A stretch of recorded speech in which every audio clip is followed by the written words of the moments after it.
வாழ்க்கையில தோல்விகள் வரும்பொழுது அநேகர் தோண்டு போய்விட்டு வாழ்க்கை அவ்வளவுதான் என்ற முடிவுக்கு வந்து விடுகிறதை நாம் பார்க்கிறோம். ஆனால் ஒருபோதும் வாழ்க்கையில நம்பிக்கை மாத்தம் இழந்துவிடவே கூடாது.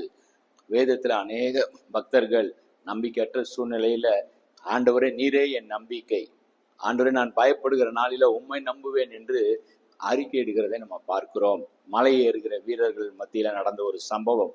ஒரு வீரர் அப்படிதான் ஏறினார். ஏறின உடனே ஒரு நாள்ல சறுக்கி பனியில அவர் கீழே எந்த இடத்துல துவங்கினாலும் அங்க வந்து விட்டார். அநேகர் அவரை பரியாசம் செய்தார்கள், ஆலோசனை சொன்னால் விட்டு விடுங்கள், உங்களால இந்த மலையில ஏற முடியாது. அவர் சொன்னார், எல்லாவற்றையும் வீணடித்து விட்டீர்களே, நாட்கள் போனது, நேரம் போனது, என்னிடத்துல நாட்கள் போகலாம், அவர் சொன்ன பதில் நேரங்கள் போகலாம், ஆனால் என் நம்பிக்கை போகவில்லை, நான் மீண்டும் ஏறுவேன் என்று சொல்லி ஏறி எவரெஸ்ட் சிகரத்தை அவர் அடைந்தாராம். நம்பிக்கை ஒருபோது இழக்காதீர்கள்.